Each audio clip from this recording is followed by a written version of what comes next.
requesting for your attention, please, as our dignitaries proceeding to their seats.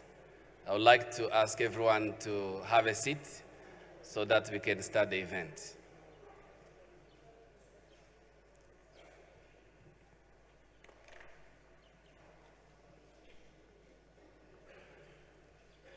I request everyone to be seated so that we can start the event. Thank you.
Before the event starts, as I can see, we asked the Emil Fish, the survivor of Holocaust, to light a candle in the memory of the victims of the Holocaust.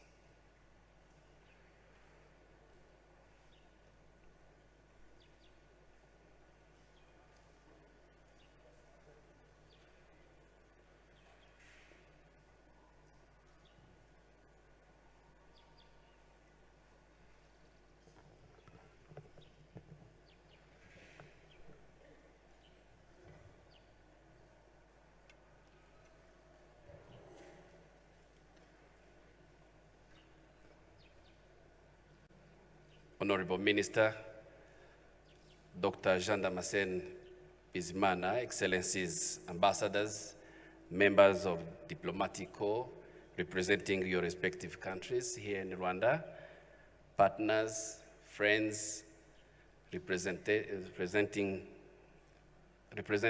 of survivors organization Ibuka and Aveka here present, ladies and gentlemen. Today, International Holocaust Memorial Day is the 78th anniversary of liberation of Auschwitz-Birkenau, the largest of the death camps set by the Nazis to exterminate the Jews of Europe. We are here gathered at Kigali Genocide Memorial, and thank you for coming and responding to invitation. The Kigali Genocide Memorial is a final resting place for more than 250,000 victims of genocide and Tutsi. We are here to remember the genocide committed against Jewish people, the Holocaust, but also to remember all whose lives have been destroyed through genocide and identity-based violence. Their lives have been lost, as Holocaust survivor Emil Fish reminded us yesterday when he met young people, and he had a very inspiring lecture yesterday. He said that never again is yet still a dream. From the Holocaust to genocide against the Tutsi and beyond, remembrance renews the determination in our hearts that never again will no longer be a dream, but it will be a reality through generational work of education on which we have embarked together with you. Emil Fish, thank you for that remark yesterday. It was very inspiring.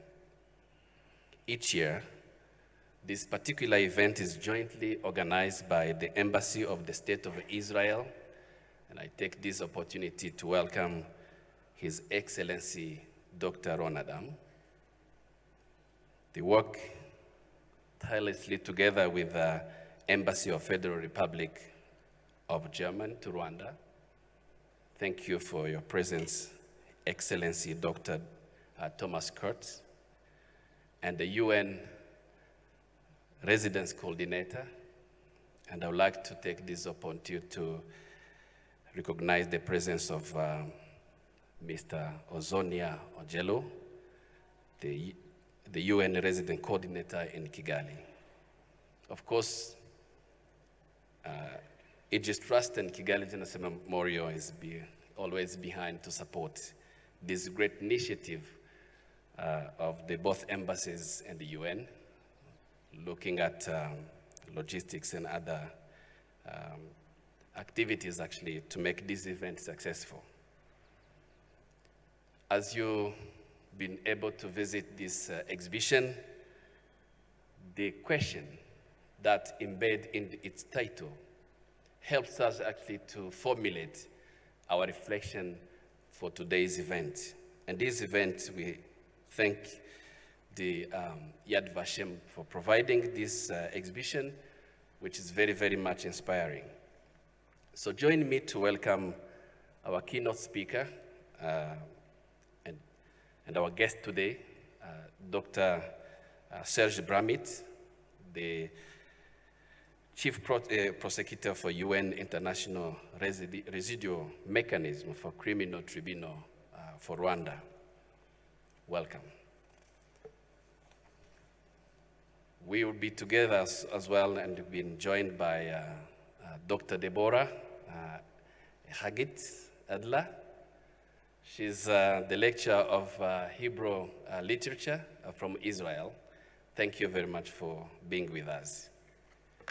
We also want to give a warm welcome to our friends who traveled all the way from UK, from England, Mr. Mark Cave and his wife, Georgia. Mark Cave is the CEO of UK National Holocaust Center in the UK.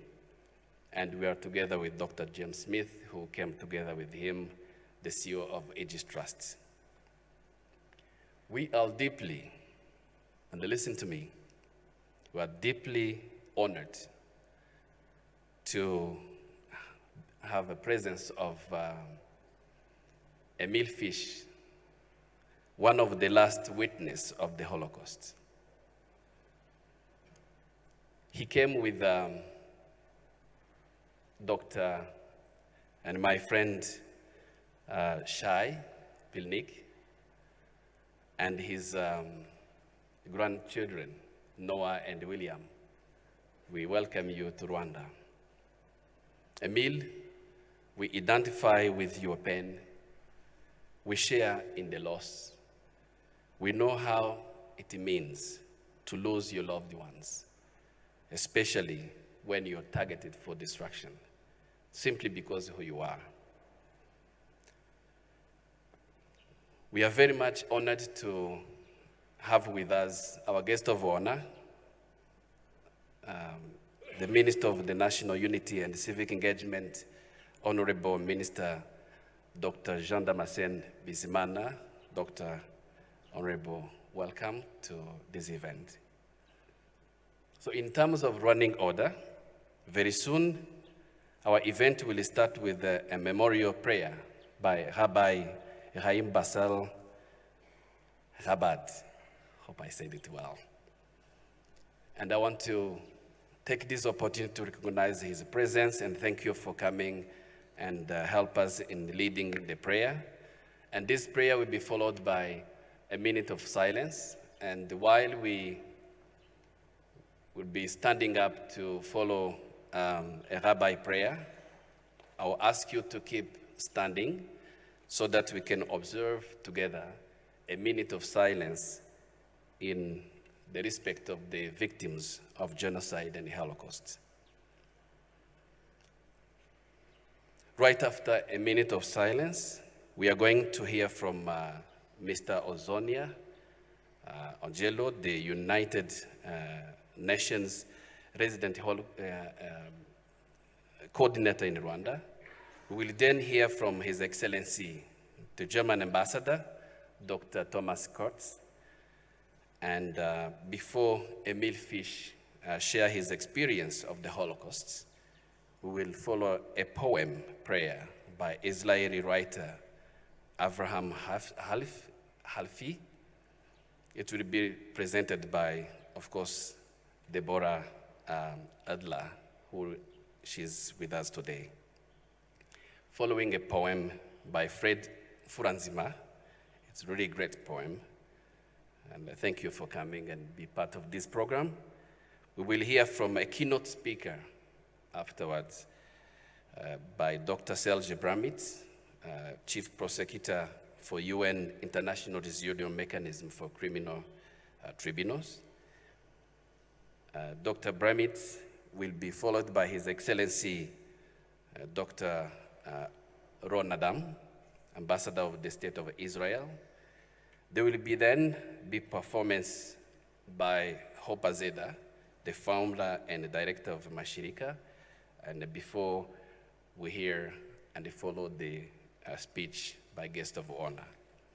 So I would like to, as I ask you, I would like to call upon a rabbi to come on stage and lead us in the prayer. But just a reminder that after he leads us into prayer, I would like to ask everyone to keep standing so that you can observe a minute of silence. Then we continue the program. Thank you very much.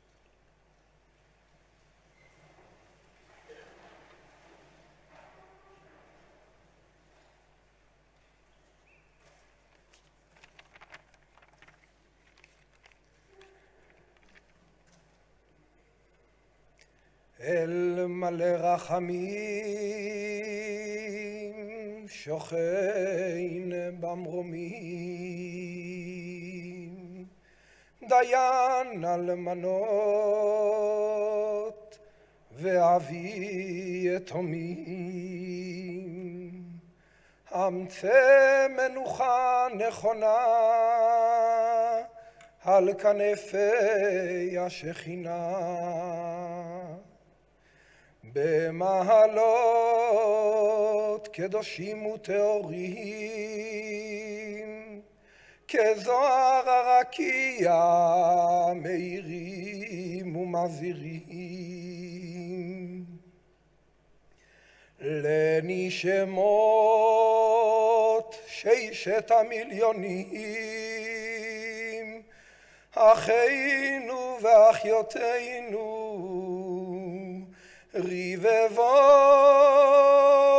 רבבות בני ישראל, אנשים, נשים וטף, שנהרגו, שנשחטו, שנשרפו, שנחנקו, ושנקברו חיים ושהומתו בכל מיני מיתות משונות בידי הנאצים ועוזריהם ושהלכו לעולמם על קידוש השם בעבור שאנו מתפללים לעילוי נשמותיהם, לכן בעל הרחמים יסתירם בסתר כנפיו לעולמים, ויצרור בצרור החיים את נשמותיהם. בגן עדן תהיה מנוחתם, אדוני הוא נחלתו, וינוחו בשלום על משכבותם, ונאמר אמן.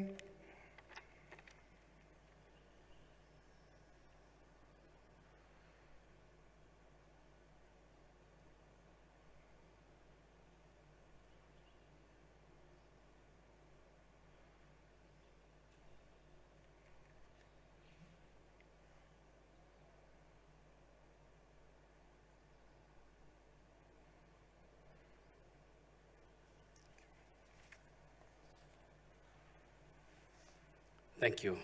You may take a seat.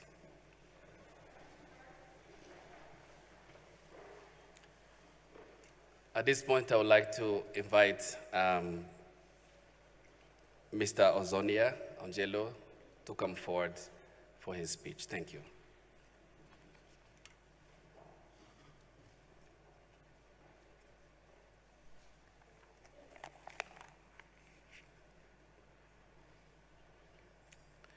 Nyakubawa, Dr. Jean Damascene Bizimana, Minister of National Unity and Civic Engagement, Excellencies, colleagues from diplomatic corps, civil society, senior government officials present, ladies and gentlemen, Dr. Fish, please permit me to stand on existing protocol in the interest of time.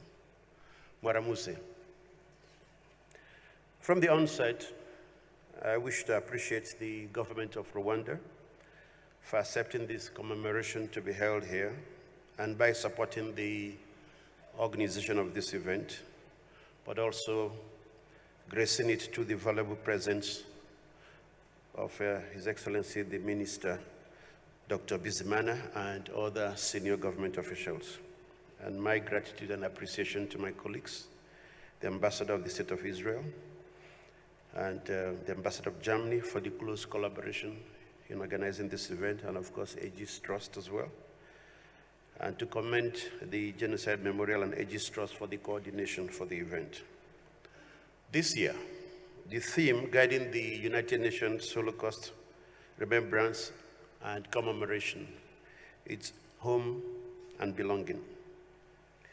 It highlights the humanity of the Holocaust victims and the survivors who had their homes and their sense of belonging ripped from them by the perpetrators of the Holocaust. This theme reminds us of our responsibility to respond with humanity to the victims of atrocity crimes, to counter hate speech, anti-Semitism, Holocaust distortion, denial, and prejudice. In sum, to do all we can to prevent genocide.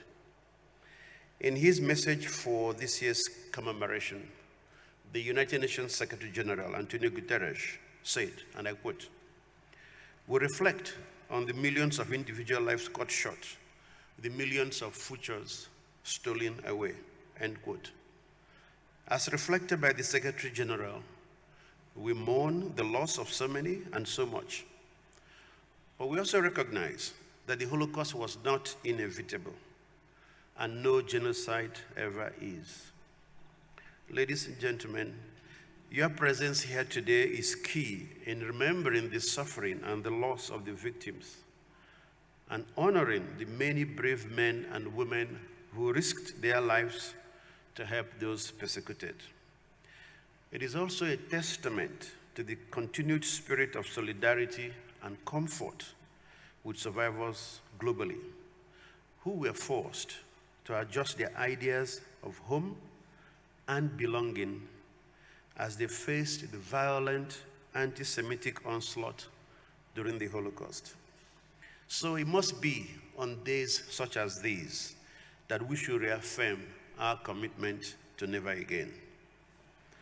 The remembrance of the Holocaust happening here at the Kigali Genocide Memorial Center is a reminder that despite the strong commitment of the global community to never experience genocide again, only 50 years after the Holocaust, humanity witnessed another frenzied killing during the 1994 genocide against the Tutsi in Rwanda, where 1 million people were brutally killed because of who they are as Tutsi, as was the case with the Jews during the Second World War. We must therefore never forget the tragedy of the Holocaust and the genocide against the Tutsi, so that we can use these lessons to create a better future. Yes, the Holocaust was not inevitable, and so was the genocide against the Tutsi, but the world failed humanity. What we can do is to honor the lost ones, to learn from our failures, and to commit without reserve to fighting genocide ideologies and walking the talk. The United Nations system in Rwanda appreciates the work being done by the Rwandan authorities in preserving the memory of the victims of the genocide against the Tutsi and the success stories in uniting and reconciling Rwandan society shattered by the genocide in 1994. It's important for us to remember that there's no template, nowhere in the world where a country has gone through this kind of experience and then began to reconstruct its society successfully. So what is happening here is an experiment that we all must continue to support for the best of the people of Rwanda, but also for our global community. We are happy to have been part of this journey as a United Nations system in partnership with the government, civil society organizations, development partners, and all of us share in this responsibility of saying never again to genocide. Keeping the memory of the Holocaust alive is the fulfillment of a universal duty, a duty that must lead to uprooting hatred, building peace, and thus protecting humanity. So on this day, may we all commit to always remembering. We owe it to the victims, to the survivors, and most especially to the generations to come. Excellencies, ladies and gentlemen, I can imagine the emotions we all went through just walking through the exhibition. And for those who've been listening to Mr. Emil Fish, his narrative, his story, and the experience, the images that get stuck in young minds, the memories and horrors that the survivors witnessed, the lengths of brutality that people could go to exterminate millions of people just based on the idea of difference, to take their humanity out of them, strip them of all dignity, all identity, and all love for life. Mr. Emil Fish, you are our hero. Your experience, your legacy, your knowledge inspires all of us. And all survivors are our heroes and heroines. Your testimony, which will be delivered shortly, and your energy at 88 years old shows that dignity, resilience, identity are not indestructible. Thank you for your presence today. It is great that young people are constructively engaged in these commemorations. We saw the youth at the exhibitions, and I'm sure we'll hear moving and an inspiring poem from our young Fred. When young people know the history of such atrocities, their impact on the community, and how hard the process of reconciliation is, they're better able to stand on the shoulders of the older generation, to nurture their role in educating others, fight ideologies, and confront genocide deniers. So thank you, Aegis Trust and Kigali Genocide Memorial Center, for the work you do. Hate speech and anti-Semitic imagery are proliferating across the internet and social media. With social media as part of our lives today and mostly used by young people, let us continue to encourage for them to use it to educate themselves and others about genocide. And this could then be a great contribution towards preserving the memory of those who've died and changing the mindset of their fellow youth, but also of ordinary people with skewed ideologies, and then hopefully shaping future generations free of hatred and genocidal ideologies. History shows us that genocide is facilitated by ordinary people. It's them that turn a blind eye, that believe the propaganda and join the call by murderous regimes. And yet, it is the same ordinary people who are persecuted, oppressed, and murdered during genocide, simply because they are ordinary people who belong to a particular group or community. And therefore, my dear friends, tackling the root causes of intolerance and denial of the Holocaust are urgent priorities, should be urgent priorities for us as they are for the UN system. This commitment of the United Nations led to the adoption of a resolution that condemns denial and distortion of the Holocaust in 2005, and to the development of the UN strategy and plan of action on hate speech. As a United Nations system, we reiterate our commitment to be in the front line of the battle against anti-Semitism and all forms of hatred. That is the best way to build a future of dignity and equality for all, and the best way to honor the victims of the genocide. We must never forget them. Yakuba Bizimana, Excellencies, ladies and gentlemen, as I conclude on behalf of the United Nations family in Rwanda, I wish to sincerely thank the government and the leadership of Rwanda for supporting this commemoration event. Today and every day, let us recommit ourselves to the prevention of and fight against genocide and other atrocity crimes, and to never be silent in the face of hatred, and never to allow the world to relive the horrors of the Holocaust. As rightly said by my boss, Mr. Guterres, in his speech at this year's commemoration, quote, "Today and every day, let us resolve to never again remain silent in the face of evil, and to always defend the dignity and rights of all," end of quote. The United Nations family in Rwanda express our firm commitment to contributing to promoting just, peaceful, and inclusive societies for sustainable development, leaving no one behind. Thank you for your kind attention. Best wishes for 2023. Umwaka mushia muhire, murakoze cyane, turi kumwe.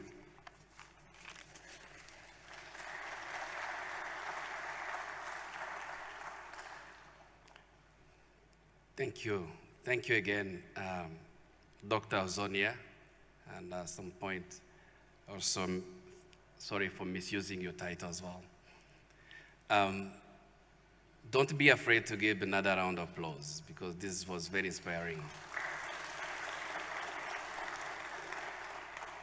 I take this opportunity also to welcome the ambassador of Germany to Rwanda to come forward and then deliver his remarks. Thank you.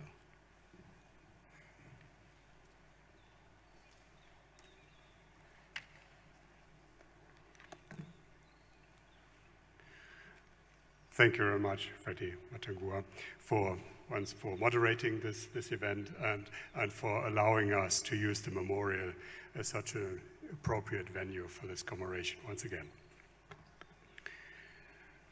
Honorable Minister, Dr. Jean-Damascene Bizimana, dear guest speakers, Mr. Emil Fish, Dr. Serge Brammertz, a very special thanks to both of you for having accepted our invitation to speak to us today. My fellow hosts, Ambassador Dr. Ron Adam, Dr.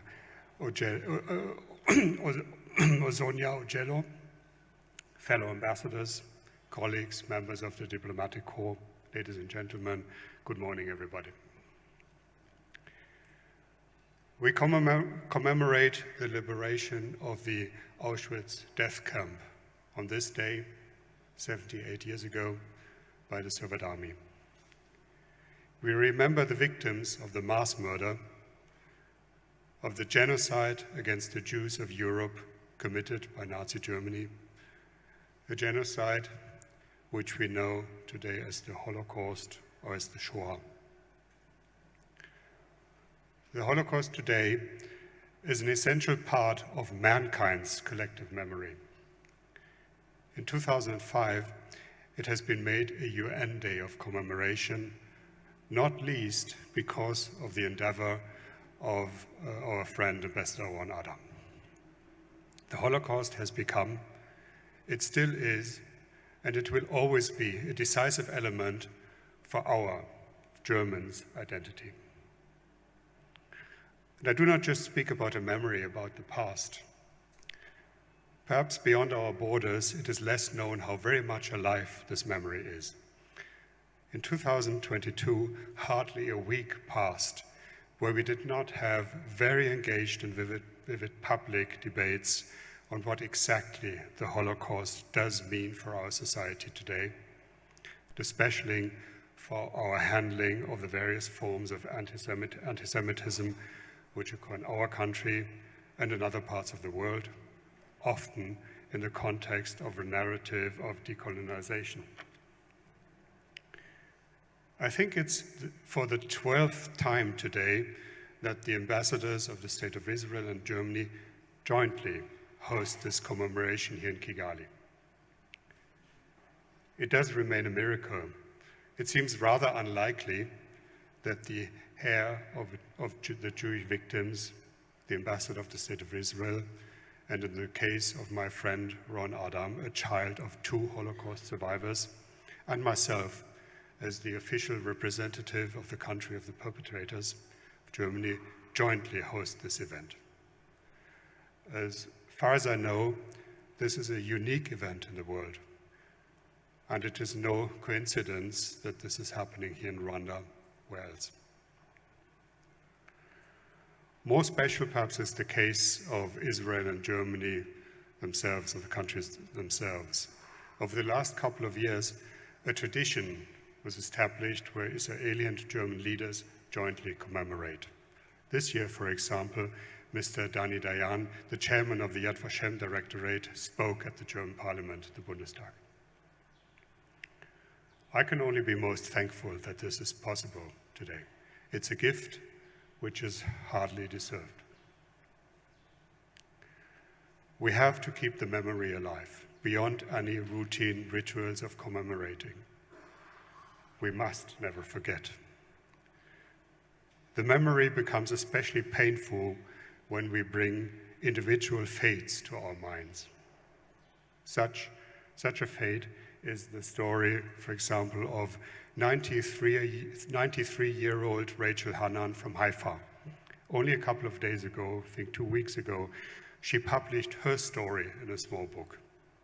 She arrived in Auschwitz on her 15th birthday. She lost her parents and siblings and survived to give testimony. Thank you. And of course, we're looking forward, we expect the testimony of Mr. Emil Fish here today. I repeat, we must never forget, never again.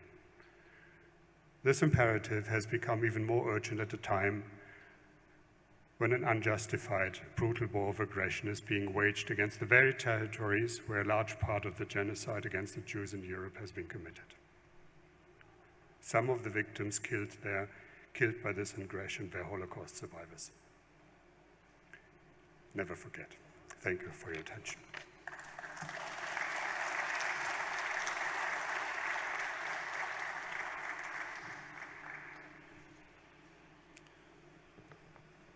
Thank you, Excellency.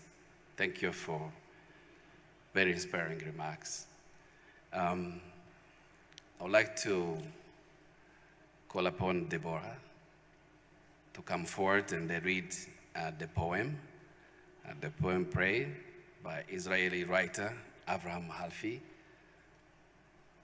and I invite you all to follow it. Thank you.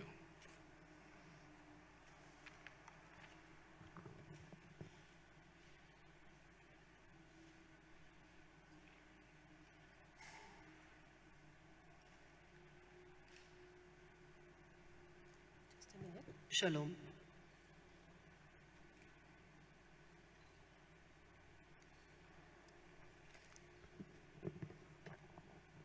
Okay.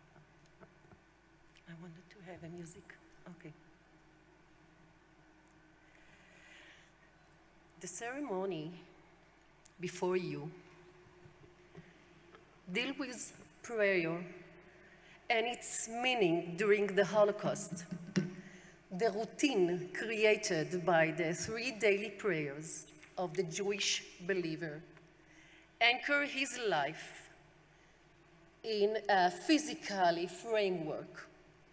The question arises, what happens to that person when his life he was used to completely falls apart while his routine is violated? A prayer, tefillah. I know no words from which a prayer is born. All the words were lost in my voice and were like dark silence. But I still can see the glow of a child's eyes.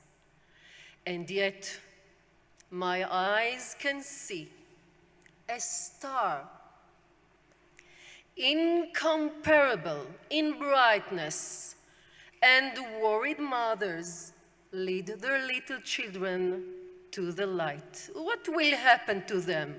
Oh, what will happen? Hear their joy that breathes like spring. It seems like it won't last forever. Kneeling before the mighty glory God, even if you disappear from my eyes, gone forever, please do not harm the innocent, for they do not know only why lightning strikes a tree bearing its fruit quietly, peacefully. I do not know the words from which a prayer is born, for all the words were lost in my voice and were like dark silence. Thank you. Toda.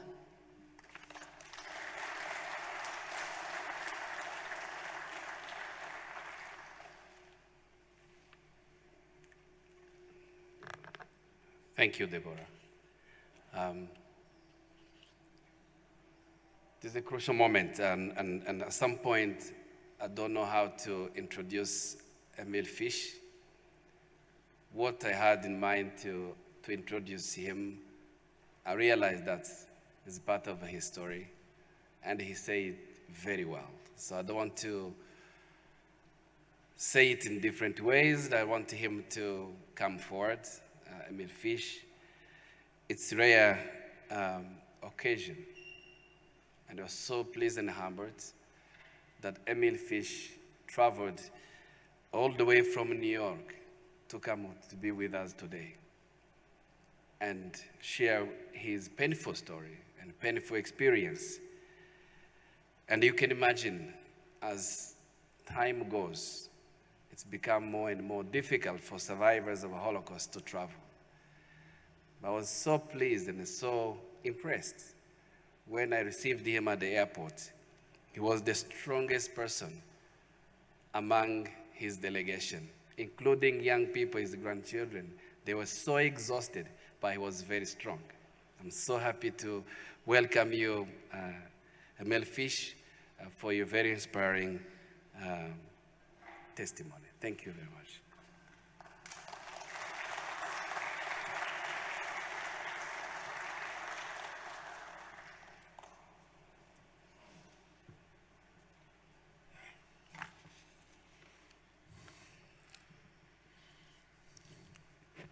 Good morning. First of all, I introduce myself first. I'm not a speaker, I'm not an intellectual. I'm just a lucky survivor, and I'm just a plain businessman trying to be honest and do the best I can. Good morning. First, I'd like to thank the organizers for this impressive gathering. I really, really feel humble to be in the presence of this impressive, unbelievable audience. I do a lot of speaking, but it's usually in front of university students, clubs, high schools, or anybody who will listen to me. But I've never spoken to such an impressive group. So I appreciate you coming, and I feel humbled.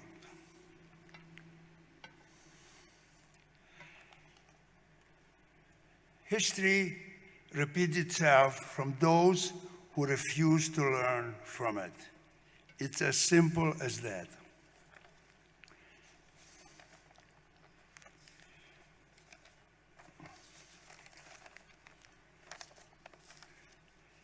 There were 11,000 Jews in Europe in the 30s.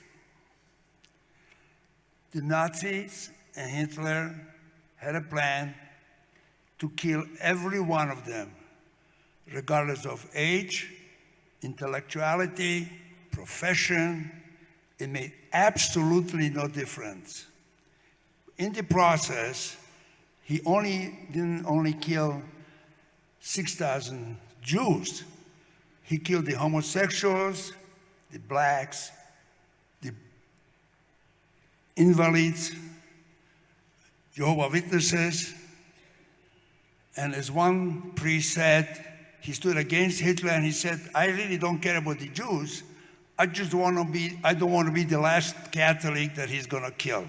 That's what he basically said. So we have to remember we're all human beings and it can happen to each and one of us. I was born in 1935 and in a small town in Slovakia called Bardejov, 10,000 of population, 3,000 Jews.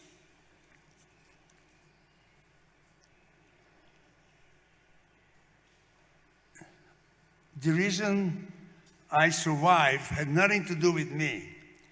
Every Holocaust survivor has a story unique to himself. There's nothing in common of any two, because you had to have luck, courage, faith, physical strength, having money, knowing the right people, knowing a lot of Christians who were very helpful to save a lot of Jews. And you just have to be lucky, in short.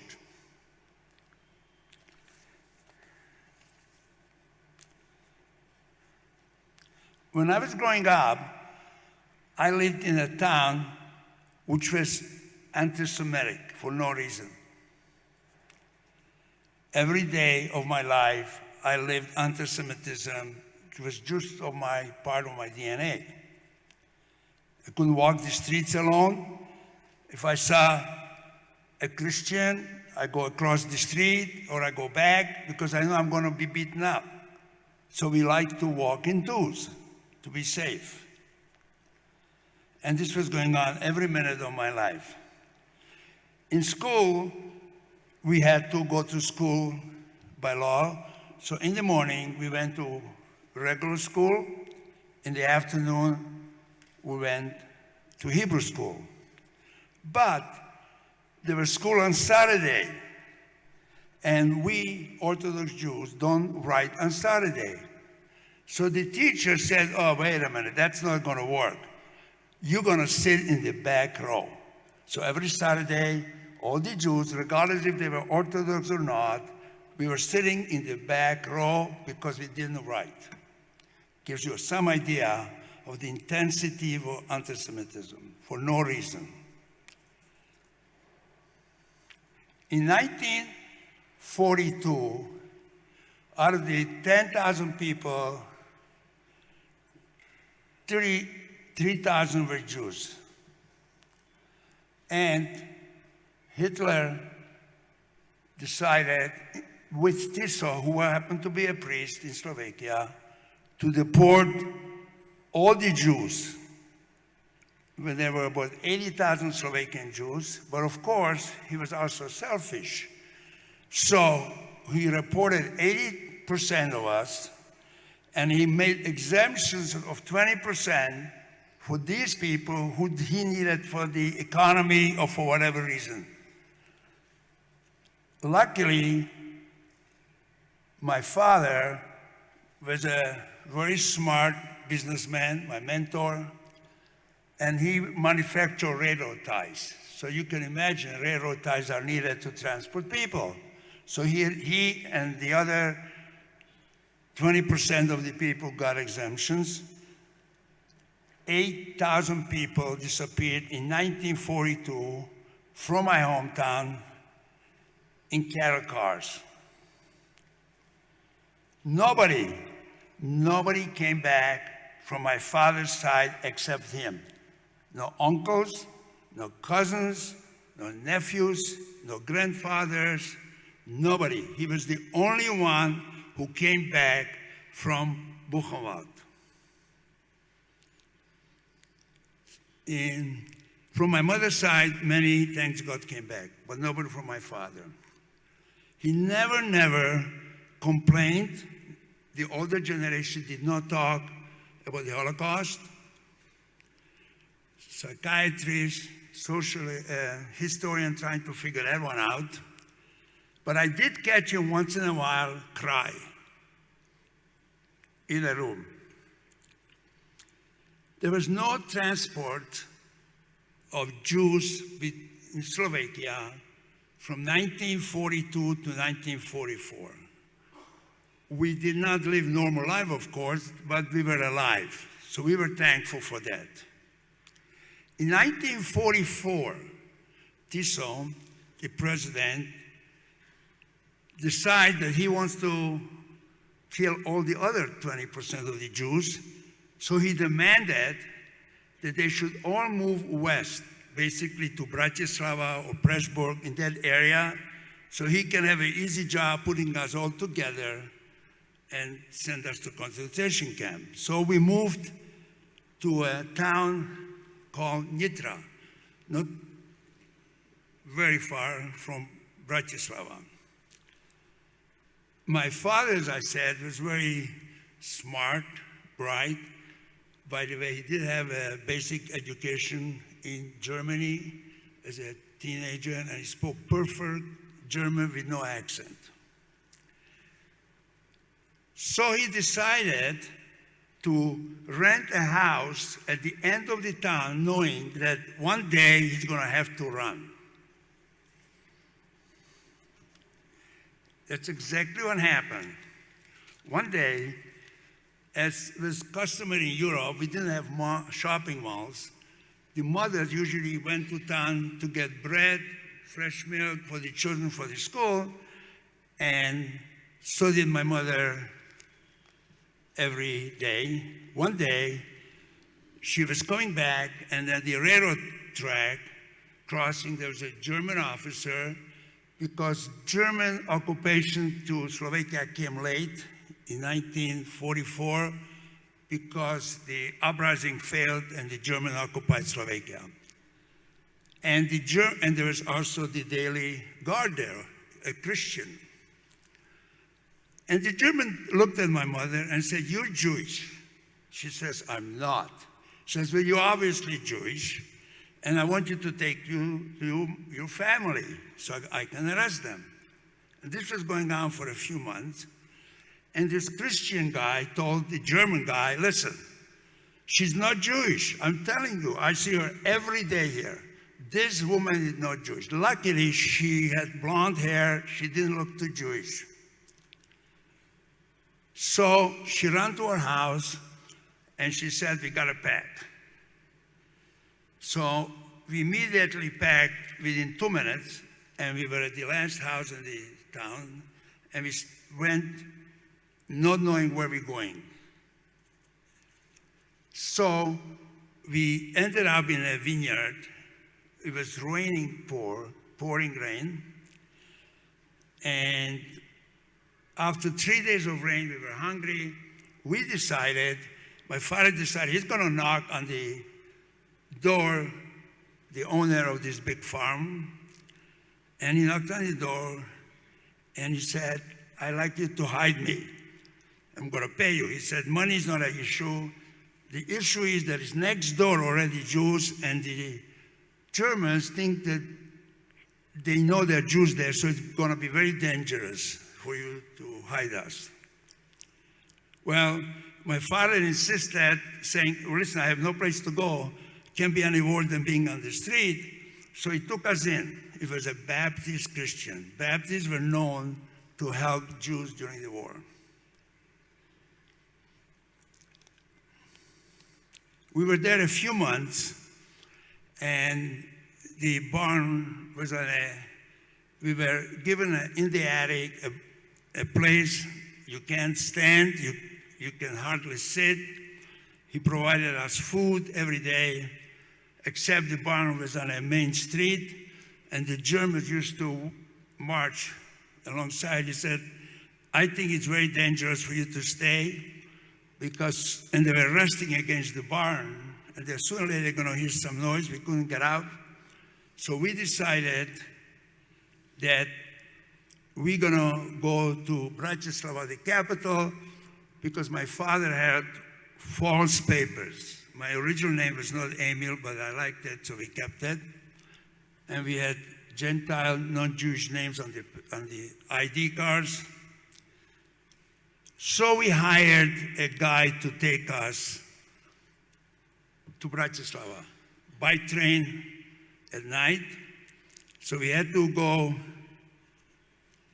over a forest with this guide, except when we tried to get down from the barn, my sister couldn't walk. She was never a strong person. So we decided we're gonna practice walking for a couple of weeks and you come back. And he came back and he decided to take us across the forest to the train station. In the middle of the forest, pitch dark, a ranger shows up with a shotgun and he says, okay guys, you obviously are Jews. Or the guy who took us panicked. He wasn't Jewish, and he started running. And he took a shot at him, a couple of shots. So obviously we knew he was going to kill us. My father was a businessman. He said, look here, this is not going to work. I have money, and you can see my wife has a very expensive fur coat. So why don't I give you the money, some money, and I give you the fur coat, you go your way, and we go our way. Luckily, the ranger agreed, and we had to go back to the village. No idea how to get there, but we did make it. The worst part is, as we were going through this small village, very small, every dog barked. As you passed in front of the house, okay, say, okay, that's the end of that. It was early in the morning, and we made it to the house. And no, we didn't know if the ranger was killed or not. We had no idea, but we had no choice. As it happened to be, it was a gun that had the bullet break up, so he wasn't hurt too much. And he came back and he said, I'm gonna take you back to the station, train station in the next village and put you back on a train. Now we had Aryan papers, of course. As I told you before, you had to be fast thinking, you had to be lucky because every second was a danger. Everybody was looking for Jews to be killed. It's like a sport. So we came to that station. It was a little room in a little village, and it was full of German soldiers. My father said, okay, you're gonna go inside, all of you, and you two kids are gonna sit on the floor and behave as an uneducated farmer, start eating, not very polite, and don't speak. The Germans paid no attention to us. They figured out we were a bunch of farmers. What do we know? And we were sitting on the floor right next to them till the train came. We got on the train with the soldiers, and we ended up in Bratislava. So it was, most people don't know because it's not written a lot, but I'm going to tell you. It was a family arrangement to everybody is on his own. So for example, if you get stopped, a family, and you don't go in groups, because if he stops you and he doesn't stop the husband, it was acceptable for the wife to be killed and the husband to be alive. The idea was to see how many Jews can survive. So it was prearranged. So we came to Bratislava, and as we're getting out of the station, they didn't stop my father. They stopped my mother, checking, and my father told us in Yiddish, in Jewish, keep walking, she'll make it. She did. So we were supposed to hide in Bratislava, and as I told you before, he had connection with the railroad manufacturing, so he made arrangements to, but let me tell you a story that I don't have it here, what happened when we got off the train station. We were very hungry. And since you're diplomats, and I see some policemen and soldiers here, we went to the restaurant, we were dressed properly, and we wanted to eat breakfast. And there was only one table left, and there was a German officer there sitting, and there were 6 seats next to it, and all the tables were taken, where you obviously couldn't go back because he would have realized that we're Jews. Why would I come in and leave? So he said to us, everybody sits down and you don't say a single word. And we did. We were very mature, not because we were smart, we were trained. Every minute we were told to be more mature. And as I said before, my father learned in Germany, and he sits down, and this German officer was sitting there. My father stands up and says in pure German, "Hi, Hitler." And this officer, of course, got up. He wouldn't say hi, Hitler sitting down, and he got up with his shoes banging against each other, and he said, "Hi, Hitler." And my father said in pure German, "I don't like you. We have a pact with Hitler that you're not going to occupy Slovakia. And you are here occupying our country. And we hate Jews. We know what to do with these Jews. We're going to send them to concentration camp, and we don't like you, and you should pack and go back to Germany." That was the agreement between Hitler and Tiso, our president. And that's what you should do. The poor guy didn't know what to do. He got up, said, "Hi, Hitler." My father got up, said, "Hi, Hitler." And we had our breakfast. That's what you have to do to survive.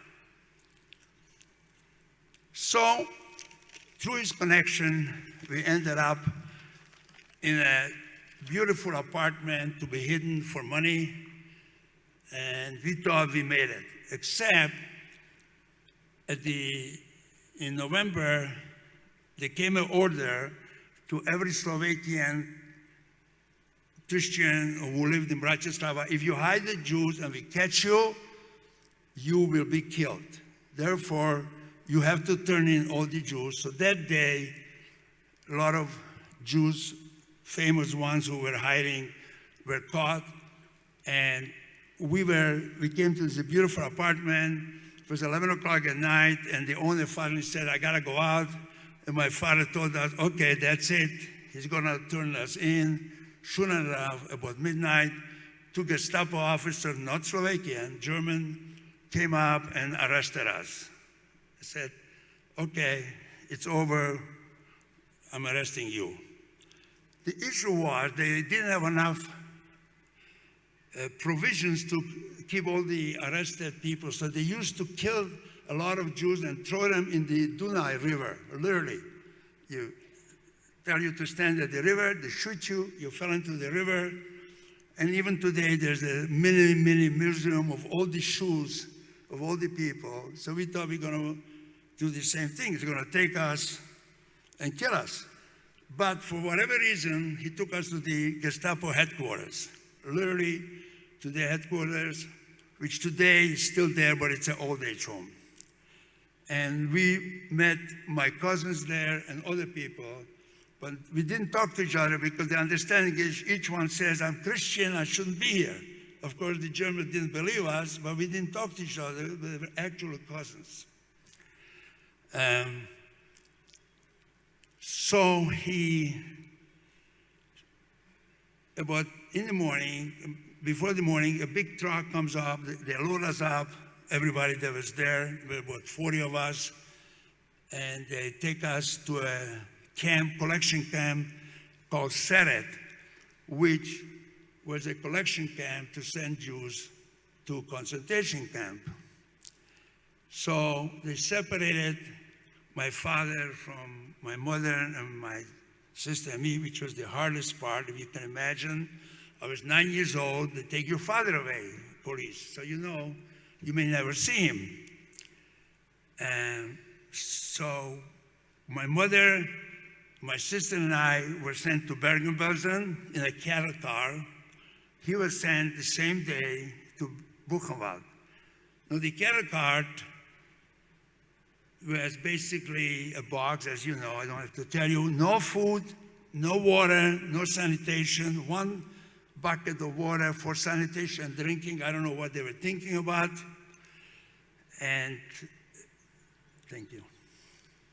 You can put it there. And we were supposed to go, the previous transport, were going to Auschwitz. Because there, the fastest way to kill people was through the crematoriums. But there was too many trains in Germany going each other, so they couldn't get us to Auschwitz. Not because we bombed Auschwitz, because the Americans would not bomb Auschwitz trains, because there were too many trains, so they sent us to Bergen-Belsen. But Bergen-Belsen was hell. So we came at midnight, and the Germans, as you saw in movies, I'm sure you did, had German shepherds, lights, screaming, scaring you, and the trick was fast. You gotta get out fast. We went on an open car. They took us to our barracks. That's where you're gonna sleep. The lucky thing is there were so many of us that were coming that they didn't separate us from my parents. So we were with my parents, and they did not take the luggage. But Bergen-Belsen was hell. Lice, typhus, diseases, starvation. It was built, I think, for 10,000 exchange prisoners. There were 40, 50 there. No food. Kramer, the head of the camp, complained to Hitler, "You can't do that to me. I can't take of these people." They were dying literally on the streets without being buried. Thousands of them. There were bodies all over. Turned out to be that we ended up in the block next to Anne Frank and her sister Margot. No, I don't remember her because she was just a teenager. She was older than me. My sister, Anne Frank, and her sister Margot got typhus. They took them away, and they took them away from the block, and Anne Frank and Margot died. My sister survived. Or she didn't survive she was alive when the English came to Bergen-Belsen. So the English came and liberated Bergen-Belsen in April 15, 1945. There were thousands and thousands of bodies laying there open. It just turned to be that when I got out of my block, there was about a 10-acre field full of bodies, 3 feet high. We didn't even pay attention. We had no choice. It was hell. The English, of course, didn't know what to do with us, so the first thing they did is they gave us food, right? That's what you give when someone's hungry. Well, 13,000 people died from eating, because you can't eat when you haven't eaten for months. You know, your body can't absorb it till the English realized that isn't working. So they stopped feeding everybody. 13,000 people died after liberation because they had no idea what's going on in the concentration camps.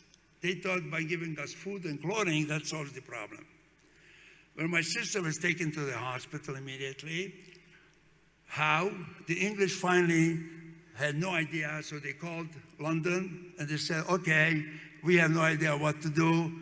Send us nurses, doctors, students, medical students, whoever you can send, because we are out of control, and tell us what to do," till they figured out that they have to eat us slowly, take the sick to the hospital, and 13,000 died, but the rest of us, we stayed alive.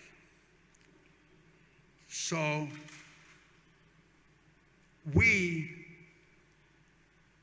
they couldn't leave Bergen-Belsen because my sister was in a concentration camp, so we had to wait for her. And then they didn't know what to do with us. Why? Because the many Jews did not want to go back. For example, they did not want to go back to Poland. So they created these DP camps, where basically were camps where the previous prisoner Holocaust survivors were given food with a fence, and the Allies didn't know what to do with them. A lot of Jews did not want to go back. My father made a deal with my mother that if they survived, they go back to town. Slovakia, luckily, after the war, was democratic. They had a president, Beneš, who was learned from Masaryk, and it was the most democratic country prior to the war. And I know you don't want to hear that, but it was more progressive and richer than America, if you can imagine that. Would you see a black limousine today? I saw it in 1942 in Slovakia already. Škoda. Škoda was the manufacturer, they still manufacture. It was very progressive, very rich, and very liberal.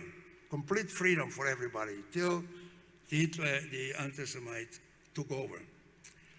When in 48, there were sort of free election, and the Communist Party, because the Allies gave Slovakia under the Russian influence, and they had a vote, and the Communists took over in 48. And most of the Jews knew there's no future under communism, so they left between 48 and 49 to different countries. I went to Israel to school by myself without my parents, and little by little, the European Jews dispersed, whoever wanted to take them. I hate to say that, America was not willing to take us. It's similar to what's going on the boundaries. I don't have an opinion about it. I'm not a politician. But they were not allowing, except for quotas, certain quotas, an exception to let Jews. The countries who were accepting Jews were South America, some, Canada, Australia, and little by little, they came to America because they had a brother or a cousin the regular way. So what happened here is that the summary of all these things, that people were killed for absolutely no reason. It's the first time in history you were killed because you were who you were. The way you were born, that marked you to be killed. And I can go on and I can make this story longer, but that's the summary of it. So I appreciate you listening to my story. Remember, it's not unique. Everybody has a story, but that's my story of how we survived. Thank you very much for your patience.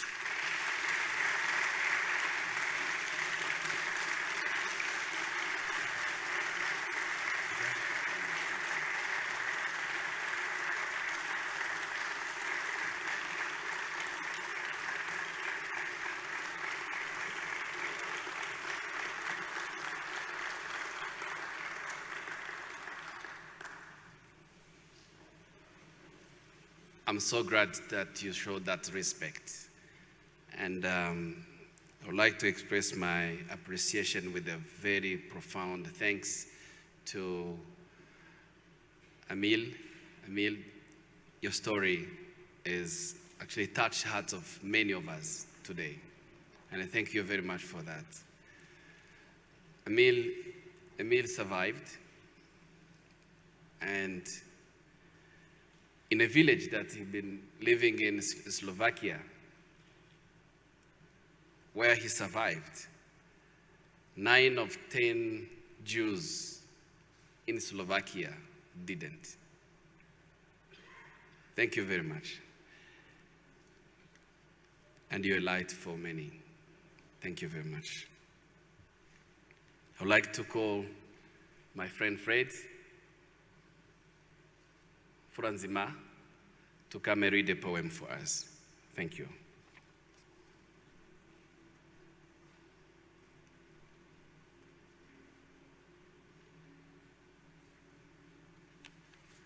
Thank you. Your Excellencies, ladies and gentlemen, I'm going to lead the poem with a song, Beyond Hashoah, a song to remember the Holocaust. I'm with Rwandan artist, Jean Damascene, and he's going to use one traditional tool with the poem. Thank you. They stood in fear. Where could they go? They stood so brave. What did they know? On this day, healers play. Each prayer was meant for you. On this day, healers play. Biyom Hashoah ikatevu. How could it be? The world was blind. Was no one there to make a stand. On this day, healers play. Our prayer calls us to you. Biyom Hashoah ikatevu. Never again, never again. Heal our voice today. Never again, never again. Knowing wrong from right. The years have passed, we still echo. The spirit it left inspires all. On this day, healers play. The frame still burns for you. Biyom Hashoah ikatevu. On this day, healers pray. Our prayers call out to you. Biyom Hashoah ikatevu.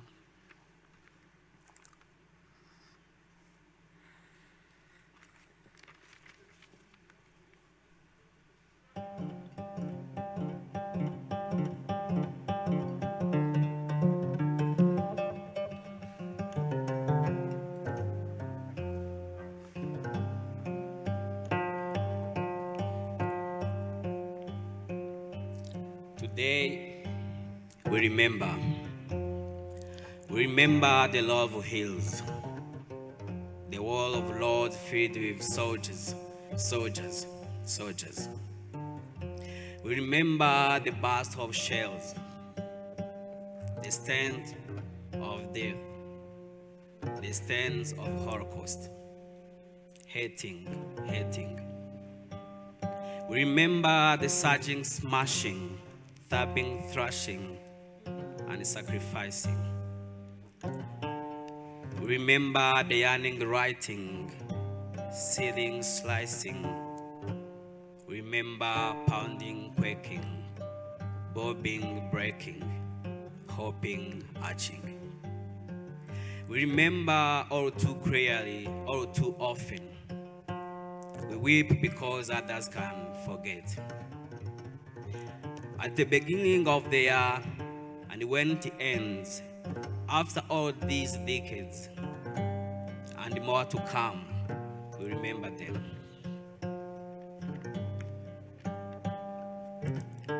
We remember for never again, so that can heal our voice today and keep learning wrong from right. And we remember to remind ourselves that we have and we can have a world of peace, a world without violence, no soulless military machines, only living destruction in its way. A world without genocide, where people can simply coexist, where love and understanding can flower. a place where children can be safe and grow without fear. We remember to rise and fight for no more genocide, no more tragedies like Holocaust, Bosnia, or the genocide against Tutsi in Rwanda, and so on and so on. We remember for here will be no more wars, and release that our shared humanity binds us way more and numerous and profound than our differences could be. Remember today that Nazis by Hitler massacred 6 million Jews in 1945. And still it is happening in the world, and we prefer to be blind repeatedly. The reason we have to remember the Holocaust is part of our heritage. Wise men instructors we must never forget. Upon the moment of them, for 6 million Jews paid the ultimate cost for us to lies. Let's work and ensure that never again is never again. Never again. Thank you.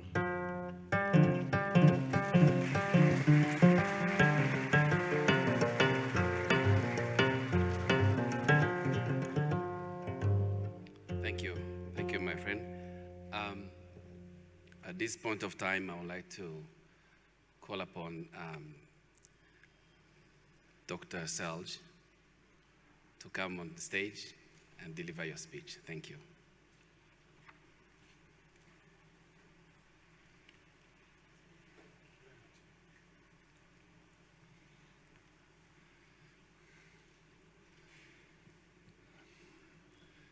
Excellencies, Monsieur le Ministre, dear friends, dear Mr. Fish, I really want to start by thanking you for your testimony, for sharing with us your life story. Nothing can really replace the story of survivors, and listening to you, I admire your strength, your dedication, and I really hope that other generations of students and others will be able to listen to you and to your story. You know, as international prosecutors, we are coming in when it's too late, when the international community, when humanity has failed the victims. So we are coming in when it is too late, but all other prosecutors in this room will tell you that your stories and stories of other victims of other crimes committed in the world today remind us why it is so important to fight for accountability, to make sure that those who are responsible for those crimes are punished. To the organizer of the event, thank you very much for having me. We remember today the millions of innocents who lost their lives solely because of their identity in one of the darkest periods of modern history. Commemorating and remembering the victims of the Holocaust is crucial, as it serves to remind us of the victims and their suffering. It reminds us of the world's subsequent commitment that never again should we allow such horrors to be repeated. And so it is particularly up to assemble here at the memorial of the 1994 genocide against the Tutsi in Rwanda, again with the intention to destroy a group. And just 50 years after the Holocaust, so many innocent civilians were murdered, raped, and tortured because of who they were. The theme of this year's commemoration is also fitting. As much as we remember the victims, we must recognize as well those who resisted in so many ways. Resistance is hope, because in the face of evil, many did and continue to fight back. In many instances, to resist is to go against the grain at great personal risk. It takes courage, a strong network of like-minded people, action, and trust. And your story really shows that along your way, you always found people who gave you hope, and you personally, you never gave up. Even if, as you said, luck is an important element as well. The examples of those brave men and women who resisted by protecting Jews and Tutsis and fighting back against genocide ideology compel all of us today to do the same when we witness the warning signs of genocide. However, commemorating the victims and remembering those who resisted is not enough. We have an obligation to secure justice on their behalf. It is important that the crimes committed are identified and the perpetrators brought to justice. After the horrors of the Second World War, two international tribunals, Nuremberg and Tokyo, were established to prosecute and judge the crimes committed. In the early 90s, the international community again promoted justice with the establishment of the ad hoc tribunals for the crimes committed in Rwanda and the former Yugoslavia. These tribunals have demonstrated that justice can be achieved when the international community acts in support of accountability. Those most responsible for the Holocaust were punished. Likewise, both the ICTY and the ICTR successfully prosecuted over 150 perpetrators. One lesson we have learned is that justice is a long-term process. It needs to start as soon as possible, immediately or even better during the conflict, but meaningful justice still takes time, as we see with the Rwanda and Yugoslav trials still underway at our tribunals and at national courts, or the recent conviction in Germany of a Nazi camp guard 78 years after his crimes. Unfortunately, we have also learned that international justice is selective. Considering the reactions of the international community over time, it is clear that the interest of justice is most often secondary to the individual and collective interests of the countries which make up this community. So while victims of the Holocaust in Rwanda and the former Yugoslavia have received some measure of justice, many more victims in other conflicts are still waiting for the same. The critical bodies we have created to maintain peace and secure justice, also within the UN, often do not live up to our expectations of them. The reality is that mass atrocities continue to be committed today, with impunity being the rule and accountability the exception. Thus, advocating for and ensuring a universal approach to international justice remains a critical task. In addition, it is important to stress that our responsibilities to the victims do not stop with accountability for the perpetrators. While the courtroom plays a major role in establishing and recognizing the facts of mass atrocities, these facts must subsequently be taught in the classroom and elsewhere. The denial and distortion of the Holocaust persists despite it being one of the most documented mass atrocities in human history. Public figures and officials continue to make public statements denying the Holocaust and even share pro-Nazi ideologies. Similarly, over the last 10 years, I have briefed the United Nations Security Council about ongoing denial of the genocide against the Tutsis in Rwanda.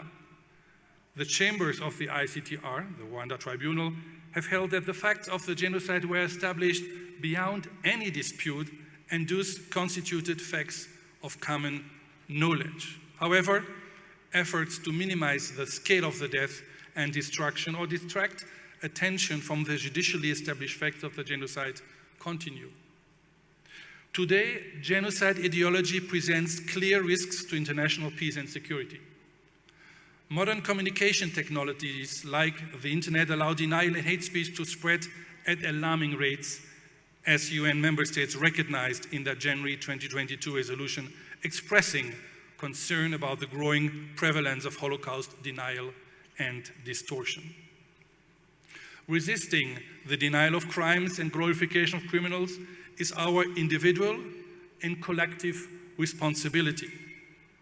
In my experience, we are too often complacent in post-conflict situations, allowing ideologies of the past to return to the present.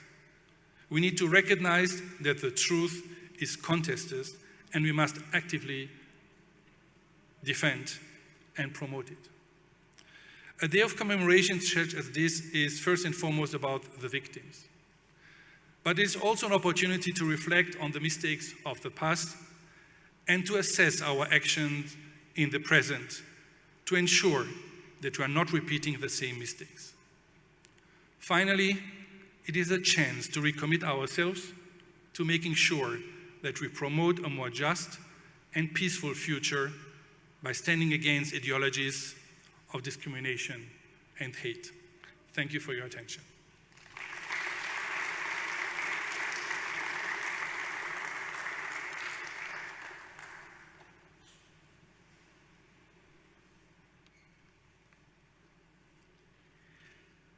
I would like to request the audience to encourage him again, and thank you, Doctor.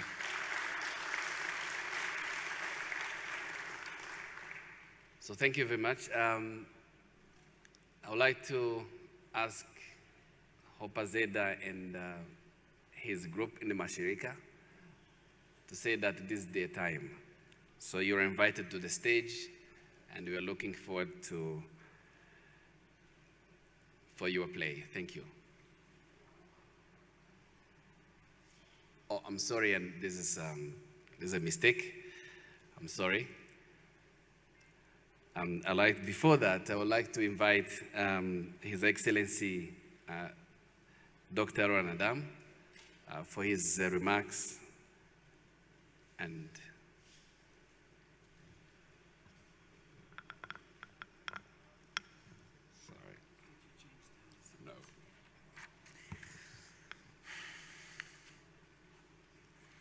I have a special connection to this day. One reason is being a second generation of Holocaust survivors. My mother was 9 years old girl from Budapest, Hungary, when she was taken from her warm house in the middle of the night to the death camp Bergen-Belsen in Germany in June 1944. Emil might have been a neighbor in the neighbor barrack, but it was not the same time. It was then when she lost her childhood and stayed alone with her brother for the years to come. My father was 17 years old when the German Luftwaffe fighters bombed his city, Belgrade in Yugoslavia, and destroyed his house. His mother died, and he started a 4-year-long run from Nazi soldiers in Yugoslavia and Italy, along with his father and sister.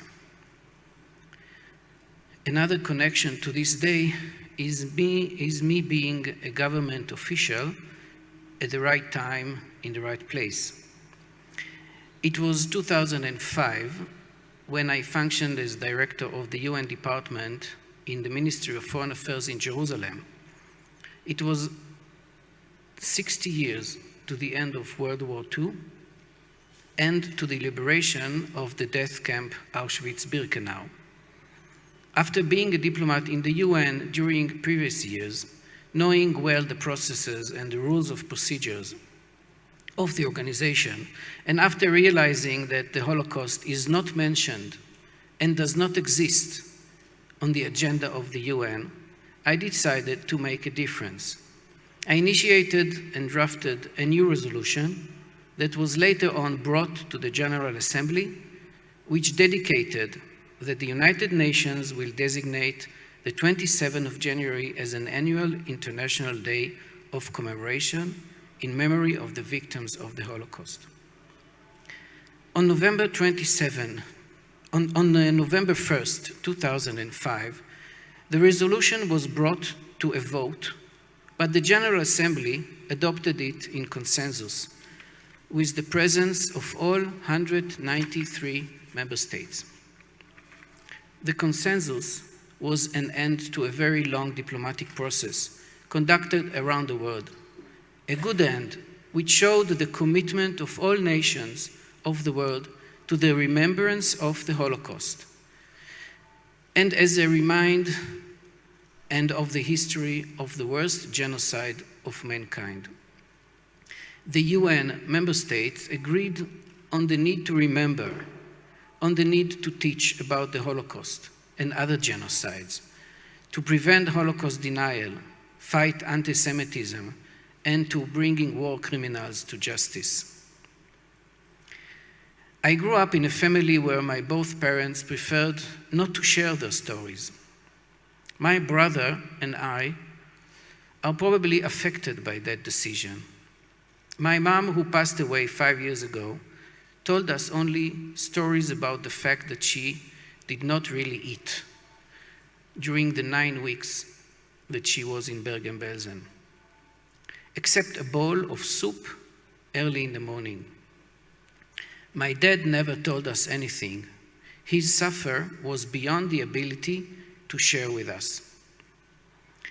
It was only so many years after his passing that I found a letter where he described part of his story of escaping the Nazi dogs and soldiers in the forest of the Balkan until he found a refuge in Switzerland in 1945.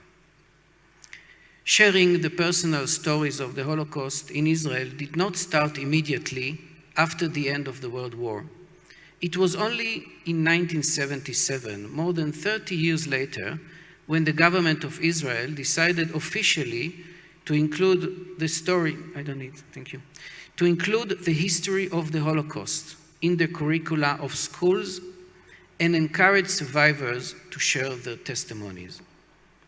That was very late. However, today, many books are written and printed on individual memories.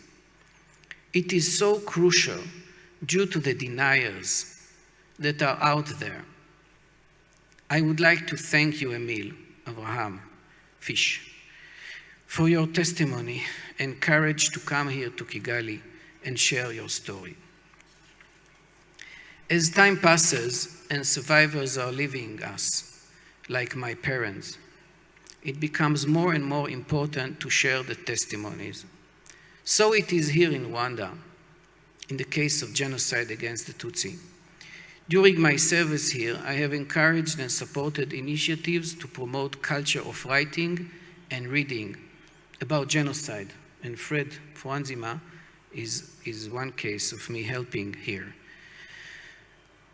I have encouraged and supported initiatives to promote culture of reading and writing about genocide while sharing the Jewish experience, as well as conferences to raise awareness to mental health and healing.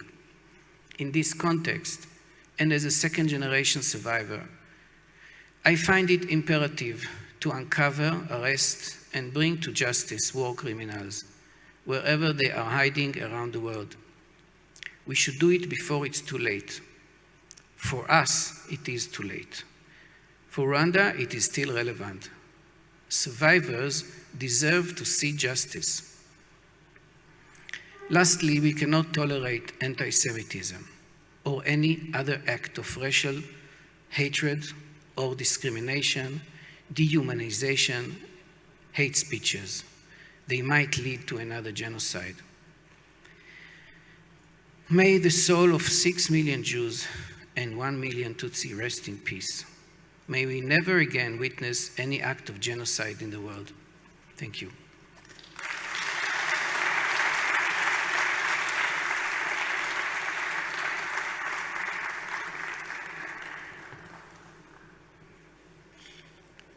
Thank you, Ambassador. Every time I hear your story or your speech, remember about your mom and your connection with her. It's always touching my heart. And thank you very much for sharing with us and that courage to help us to prepare this kind of event. Now is no longer a mistake. I'm going to call Mashirika for the play they prepared for us. So Mashirika, this is your time. Thank you.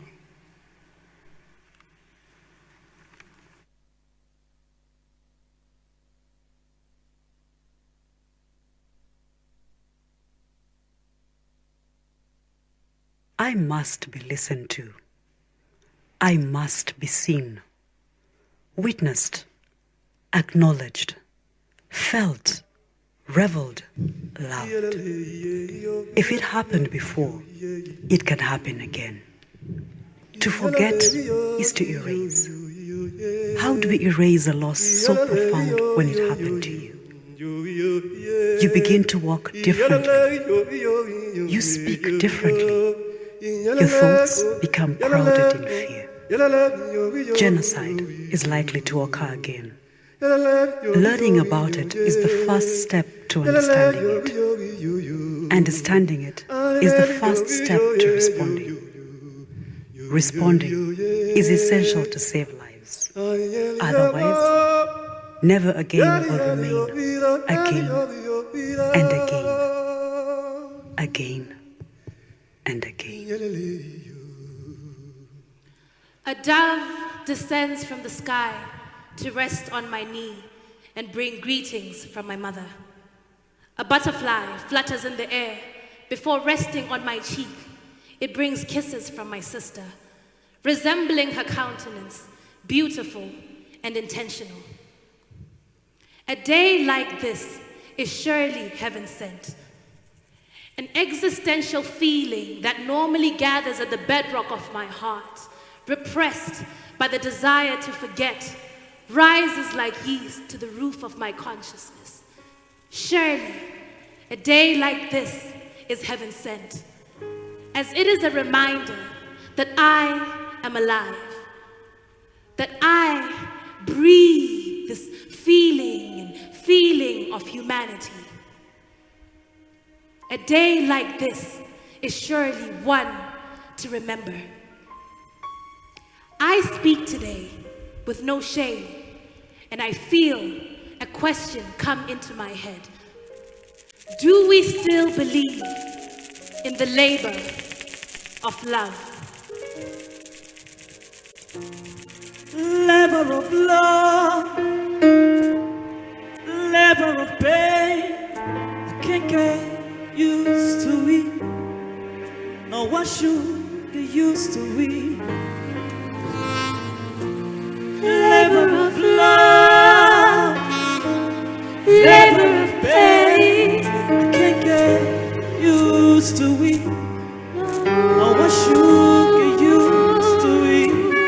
Oh, labor of love, labor of pain. Can't get used to it. No one should get used to it. I sat in astonishment in my history class when I discovered the fate of ordinary people that fell victim to an atrocious crime against humanity. We learned that the bitter fruits of hatred taste like war, smell like vaporized blood, grotesque heaps of people mounting and perishing at our feet, the cold, desolate nights in the concentration camps, and chaos floating in the isolated ghettos, and we swore that we would never, ever forget. And yet, 50 years later, history repeated itself. A country called Rwanda cried a river of blood.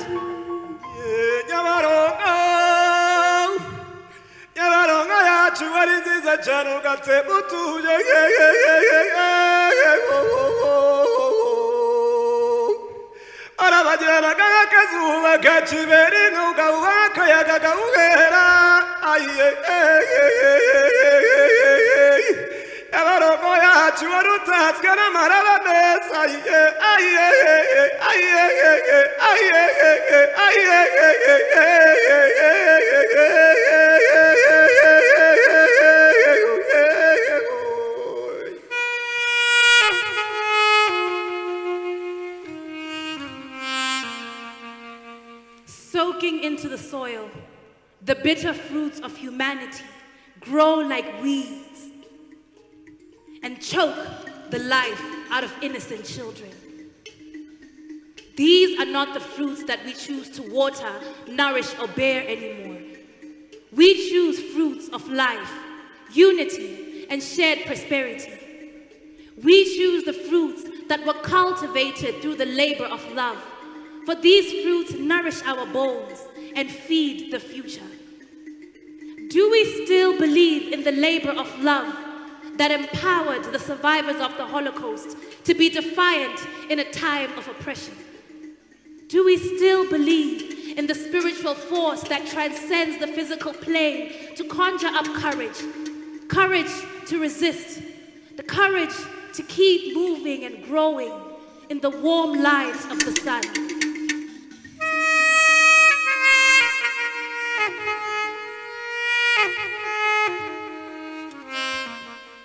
The sun will rise again. The sun will rise again. The sun will rise again.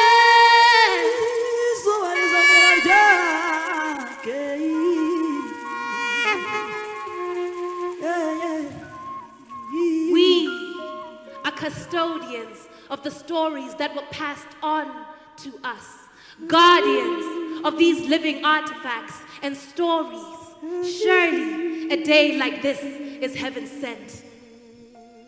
We today can share these stories without shame. We can sing our songs without fear, recite our poems and our psalms, for we know they bear promises, lessons that will pave us through life. To the left of you sits a willing heart. To the right of you sits a loving soul. In front of you is a future, so much possibilities, but most importantly, within you is a force to be reckoned with, an infinite idea of who we can be. For you are creator, you are a victor, finally a creator of a bigger, brighter world.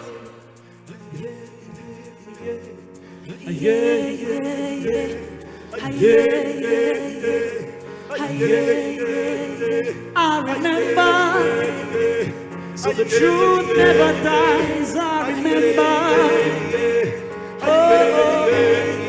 I remember, so the truth never dies. I remember, so the truth never dies. I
Thank you, Mashirika. Thank you, the artists. Thank you, Hope Azeda, to help us remember through the arts. I remember that it's not only today, and that Hope Azeda and the Mashirika have been supporting and contributing to remember the victims of genocide through arts. I've been like almost over 2 decades that we've been working together in this process of healing, remember, and delivering this message of humanity. Thank you again. So we're approaching a very important moment where I'm about to invite the guest of honor to deliver his message to the audience today. Before I do that, I want to say that the speech will be in French, but it has been translated, and you can find it on Minwomwe website, but also both embassies will actually make it available in different ways. But at the end of his speech, my friend Espoir, who works for the Israel Embassy, is going also to help me to summarize in a few words actually what the minister have said. So as soon the minister end his remarks, Espoir will step on the stage for the summary before we end this event. It's my pleasure and honor to invite his Honorable Dr. Jean Damascene to deliver his remarks today. Thank you.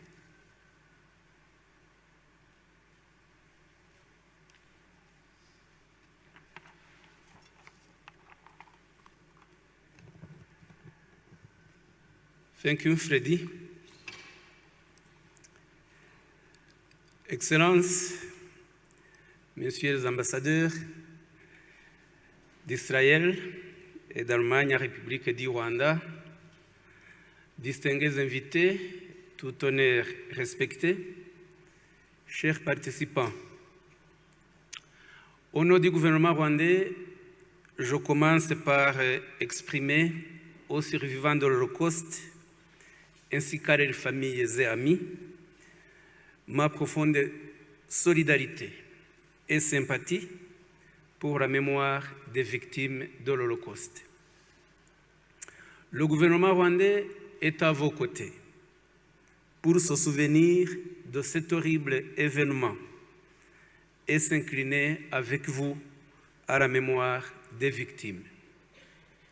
En effet, depuis le 1er novembre 2005, l'Assemblée générale des Nations unies a choisi la date annuelle du 27 janvier comme jour de mémoire de la libération du camp d'extermination d'Auschwitz-Birkenau par les Alliés en 1945 et organise la journée internationale dédiée à la mémoire des victimes de l'Holocauste.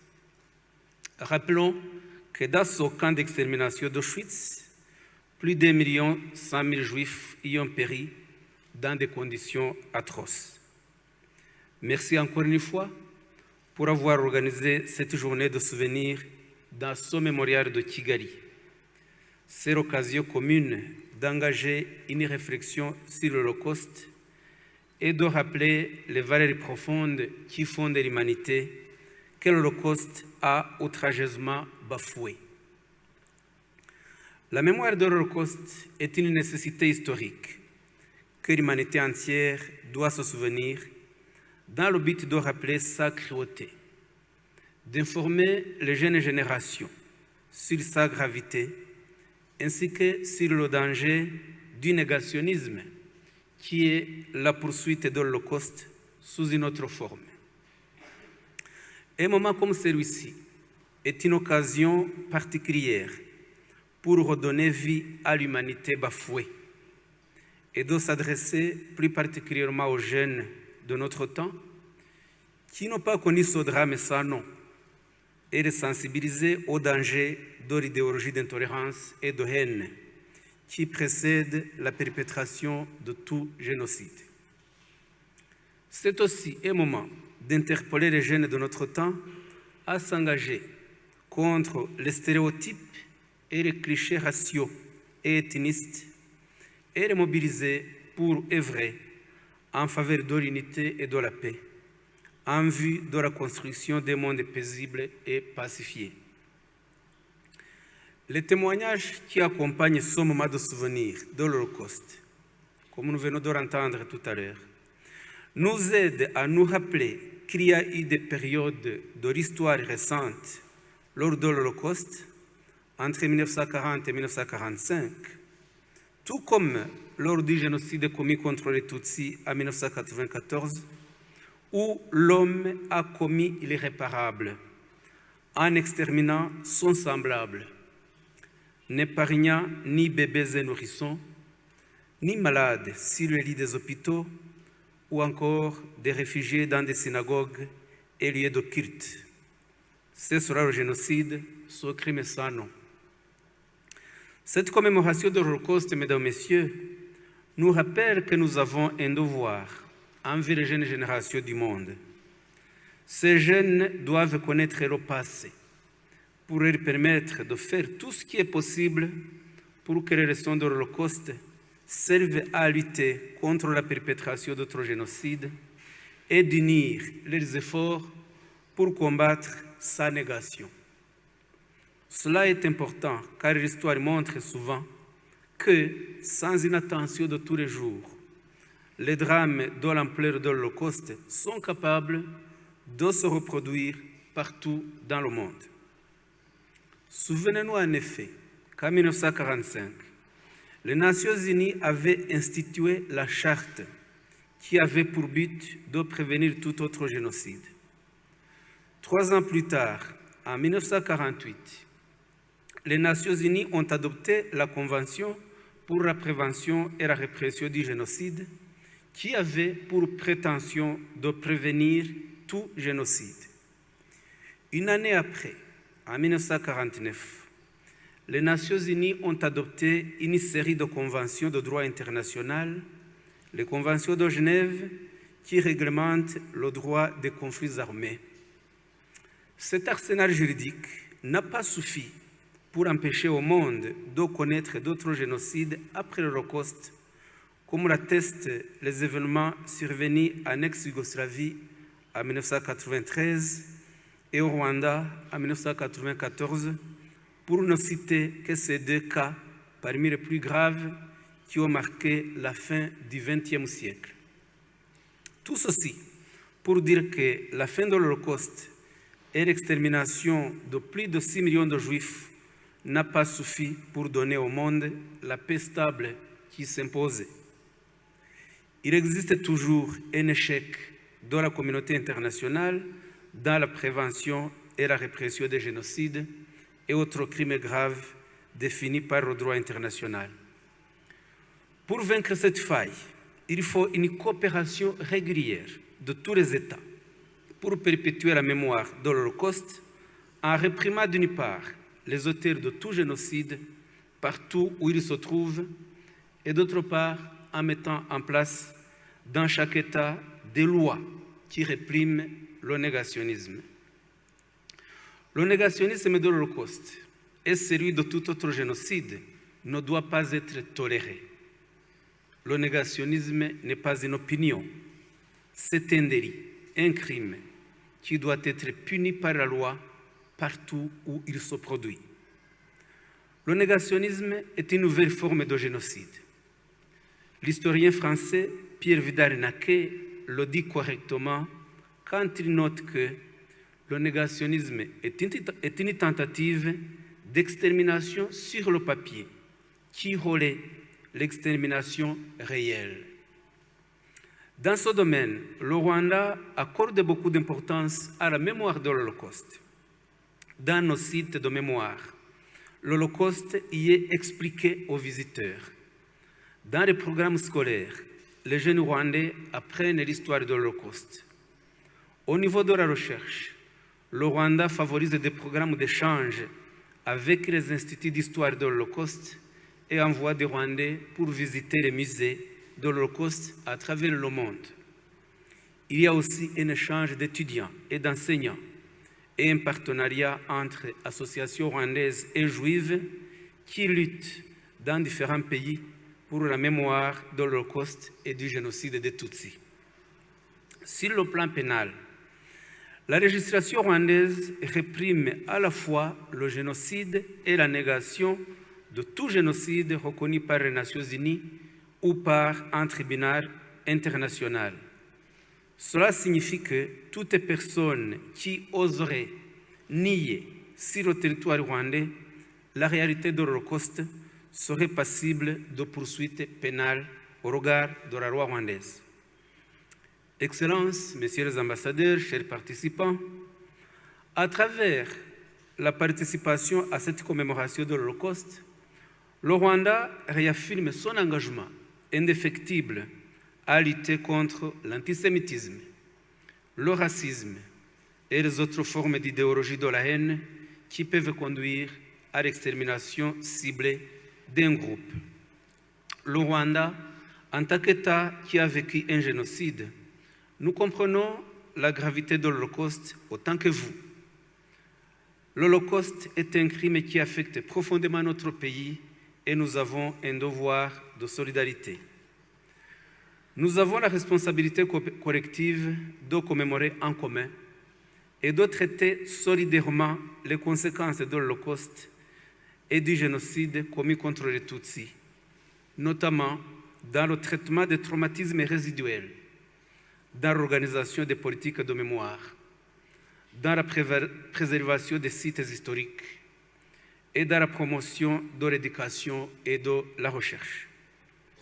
Cette responsabilité implique de faire connaître les causes, les conséquences et la dynamique de ces crimes afin de renforcer la résilience des jeunes face aux idéologies de la haine.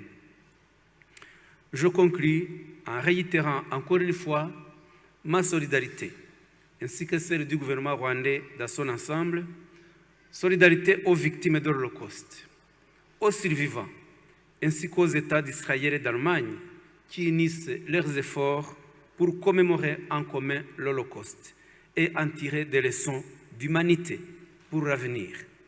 Le gouvernement rwandais sera toujours à vos côtés pour que Never Again soit à jamais une réalité de tous les instants. Je vous remercie.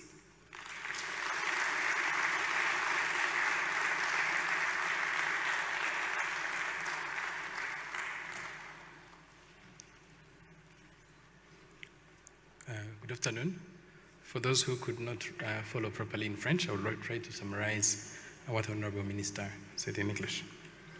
Honorable Minister, on behalf of the government, started by extending his deep solidarity and sympathy to the survivors of Holocaust and families and friends in honor of the victims.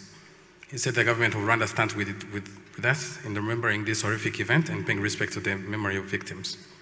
He recalled that since November 1st, 2005, the United Nations General Assembly has chosen the annual date of January 27 as a day of remembrance of the liberation of the Auschwitz-Birkenau extermination camp by Allies in 1945, and has organized International Day of Commemoration in memory of the victims of the Holocaust. He mentioned that it should be remembered that in the Auschwitz extermination camp, more than 1,100,000 Jews perished in atrocious conditions. Honorable Minister thanked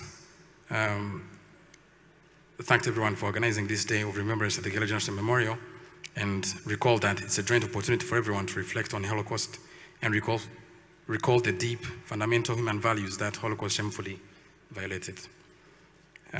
Honorable Minister said in a moment that the challenge the youth over time to engage against racial and the ethnic stereotype cliché and to motivate them to work for unity and peace in order to rebuild harmonious and peaceful world.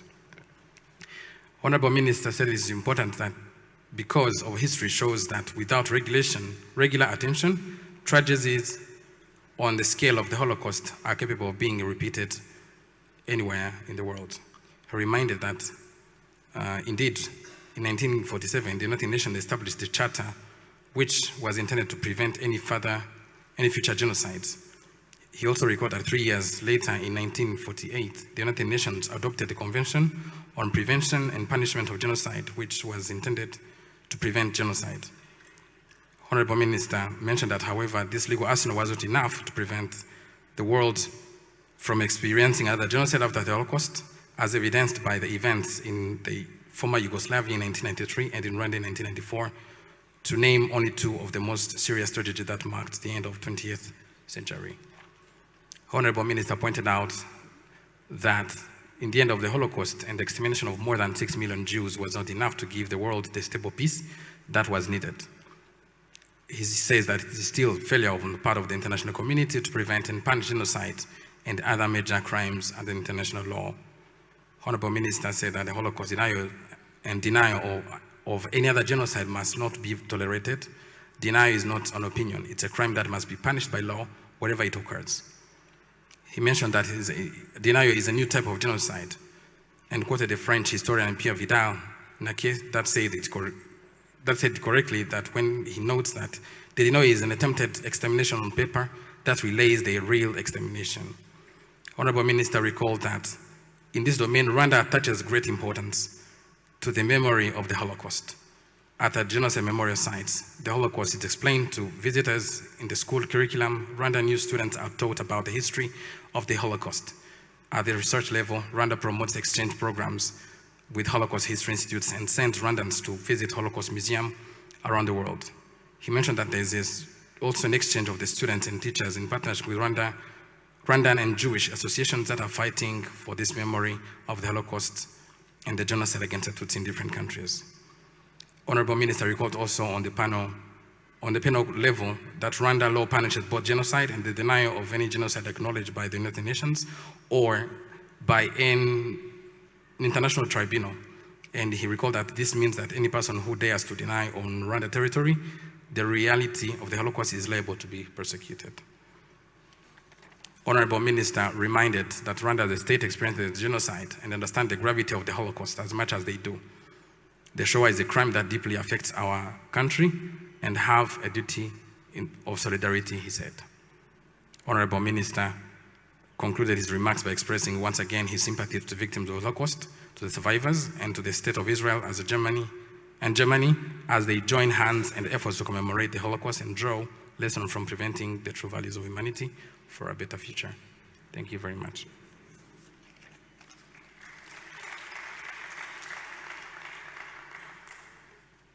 Once again, thank you very much, Espoir, for the very good summary.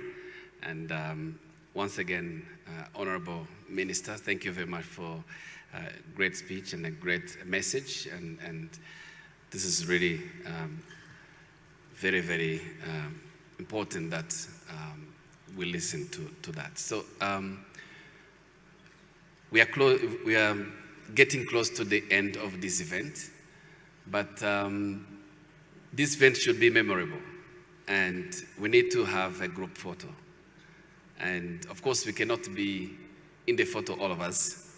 And I really want to apologize to those who are not going to call, but of course, I want to call the two first lines to join me here in front of these flags. And I would like to call all the ambassadors who are not on these lines, all representatives of the countries who came actually to represent their own countries, the head of missions, survivors organizations that are present here to join the photo. I want also the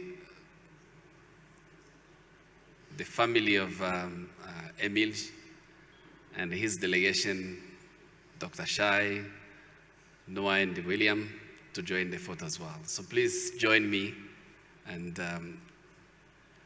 for a memorable moment for the future,